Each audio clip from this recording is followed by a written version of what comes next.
నమస్తే. ప్రభుత్వం ఏర్పడ్డ నాటి నుంచి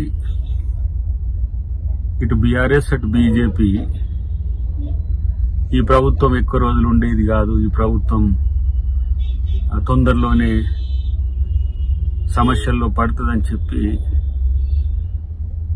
ఒక దురదృష్టకరమైన స్టేట్మెంట్స్ టీఆర్ఎస్ బీజేపీ నాయకులు ఇవ్వడం మనం గమనించినాం.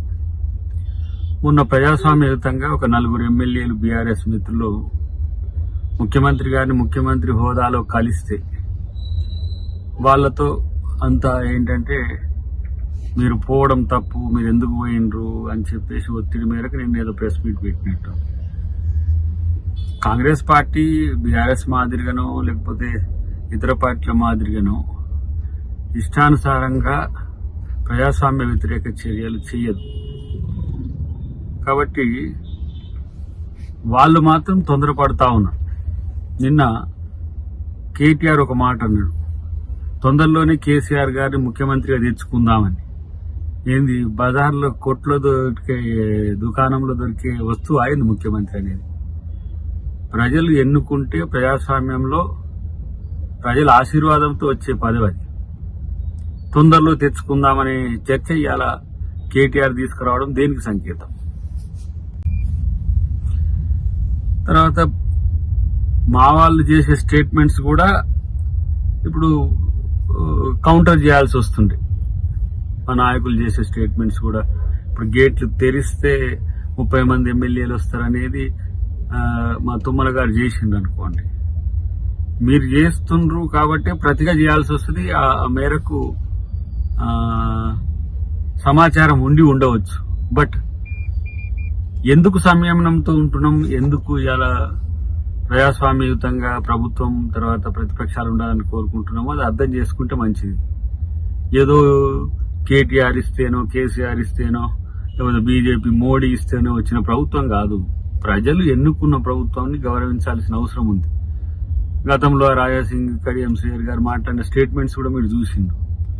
ఒకవేళ మీరు విపక్షంలో ఉండి ఇలాంటి పిచ్చి ప్రేలాపనలు చేస్తే అధికారంలో ఉన్న పార్టీ ఆ మాత్రం సోయితో ఉండదా? ఆ ఇంగితం మర్చిపోయి స్టేట్మెంట్స్ ఇస్తున్నారా?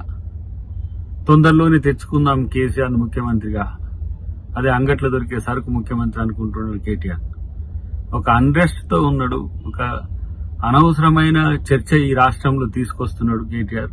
ఆయన టీం చేస్తున్న ఆగడాలు కాంగ్రెస్ పార్టీ ప్రభుత్వం చాలా నిశితంగా గమనిస్తున్నది.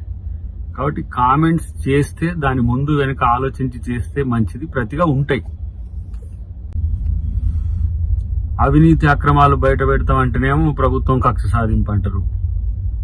ఒకవైపు కాళేశ్వరం కుంగిపోవడము లేకపోతే ఇతరత్ర అంశాల్లో ఇలా బయటపడుతున్న అక్రమాల గురించి చర్చ చేస్తేనేమో అవి ప్రభుత్వం కక్ష సాధింపులు అంటారు.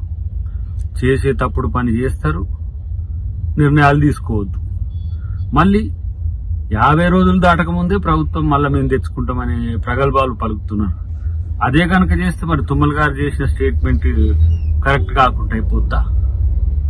ఆ స్థాయి దమ్ము, ఆ స్థాయి శక్తి ముఖ్యమంత్రి గారికి లేదా, కాంగ్రెస్ ప్రభుత్వానికి లేదా? ఇది కేవలం రచ్చను క్రియేట్ చేసి వాళ్ళ మీద జరుగుతున్న ప్రచారము, వాళ్ళని పట్టించుకోని తీరును పక్కన పెట్టాలని ఎత్తుగడే కనబడుతున్నది దీంట్లో. కాబట్టి ఏది ఏమైనా ప్రభుత్వం చేసే పని ప్రభుత్వం చేస్తూనే ఉంటది.